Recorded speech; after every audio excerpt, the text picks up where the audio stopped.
alors le rôle de l'avocat avec son client, je dirais notre rôle essentiel est de conseiller, d'orienter la victime. Bon, ce sont toujours des moments particulièrement pénibles lorsqu'on est victime d'une infraction, quelle qu'elle soit, que ce soit une infraction dite de nature correctionnelle ou encore plus une infraction criminelle. Les personnes sont véritablement perdues dans les méandres de la justice. C'est très difficile de savoir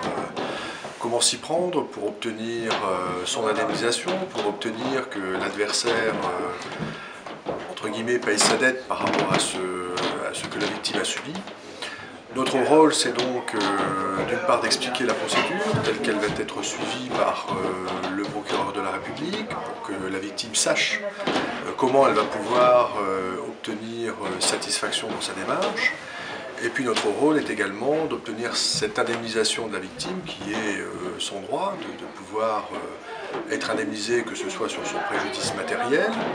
si elle a été victime d'un vol, d'une escroquerie, d'un accident de la circulation ou de son préjudice moral, notamment lorsque ce sont des violences ou des faits de nature criminelle tels que le viol. Donc nous devons avoir un discours à la fois de nature juridique et aussi un discours avec la corde sensible, parce que nous devons toujours avoir à l'esprit que les gens ont subi un traumatisme et nous devons donc faire passer un message et avoir une écoute tout à fait particulière à l'égard des victimes. Et c'est là que nous pouvons effectivement entrer en collaboration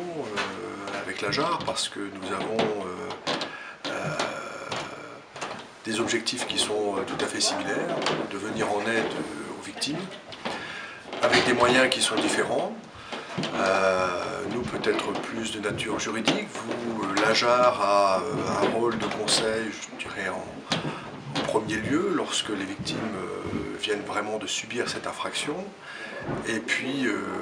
la JAR a également le souci d'orienter les personnes dans leur démarche et notamment de les orienter vers l'avocat qui va pouvoir reprendre le suivi du dossier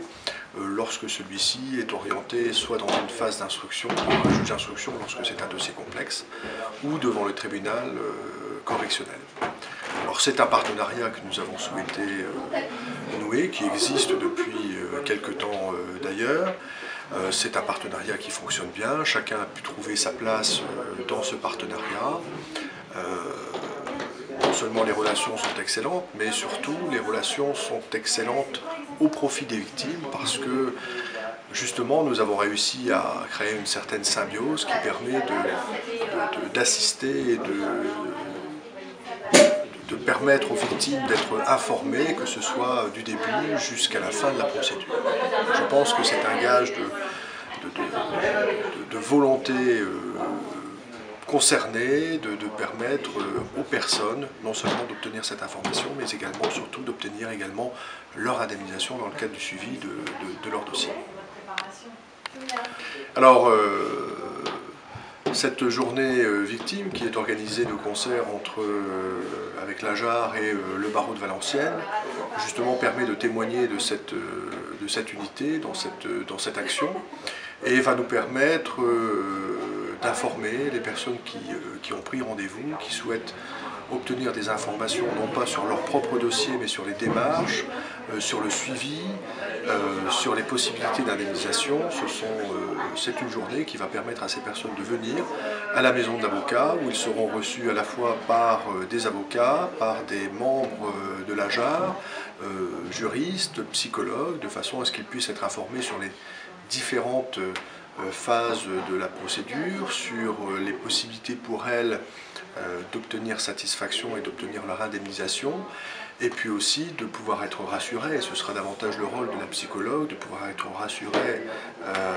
sur leur situation de victime, parce que c'est vrai que c'est parfois très difficile de se sentir victime, c'est parfois très difficile de savoir que l'on va être je dirais, en premier plan en fait, d'une procédure, et d'assumer également ce rôle de victime, parce que selon les affaires, il est parfois très difficile de se constituer partie civile devant un tribunal, notamment lorsque l'auteur des faits est un proche, un père ou un membre de la famille, ou qu'il y a des risques de pression de la part de l'entourage de l'auteur des faits. Et c'est le rôle du psychologue de rassurer la victime et de l'enjoindre à aller jusqu'au bout de sa démarche, accompagné bien évidemment à ce moment-là d'un avocat.